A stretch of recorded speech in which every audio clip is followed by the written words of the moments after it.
This is a farming game where you're trying to bring a dead town back to life. And since it's a story of seasons game, it's of course way more interesting than your typical crop watering simulator. The whole thing revolves around this weekly market where you actually run your own stall and try to convince people to buy your stuff, which honestly sounds pretty fun. You move to this place called Zephyr Town, and it used to have this amazing bazaar that drew people from everywhere. Now it's basically a ghost town. Your job is to fix that by becoming the world's most successful farmer turned merchant. The game runs on a weekly schedule instead of the usual daily grind, which is actually refreshing. During the week you do normal farming stuff. Plant crops, water them, take care of animals like cows and chickens. There are over 100 different crops you can grow, so more than plenty of variety there. The town is all about wind power. There are these windmills everywhere that you use to process your raw materials into better stuff.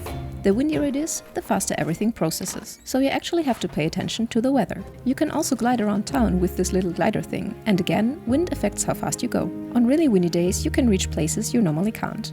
The real meat of the game happens on Saturdays, when the bazaar opens. You set up your stall with whatever you've made during the week. You get 24 slots to fill. Then you ring a bell to attract customers, and they'll come over and buy your stuff. You can gradually upgrade and decorate your stall to make it more appealing. If you do well enough, you'll start attracting new vendors to set up their own shops in town, and slowly the place comes back to life. The romance system has 12 different people you can date and marry, and they actually voice acted all the relationship scenes, which is pretty rare for farming games. If you have kids, they'll grow up to about age 5 to 7 and inherit traits from both parents, which is a nice touch. The game has events like horse races, crop competitions and pet shows.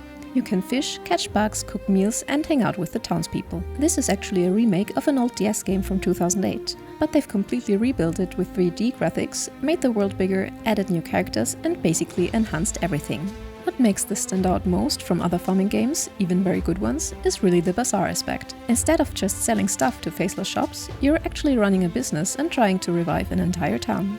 The weekly rhythm feels different from the usual daily routine, and the wind mechanics add this extra mechanic where weather actually matters for gameplay, not just looks. And there are different editions you can buy with various DLC costumes and extras, but the base game includes everything you need. The whole thing seems designed for people who want their farming games to have more purpose than just make money, buy bigger farm. Here you're actually rebuilding a community and watching it grow based on your success, which gives everything you do more meaning. And this sentence concludes today's video. If your time was respected, a like or comment is very much appreciated.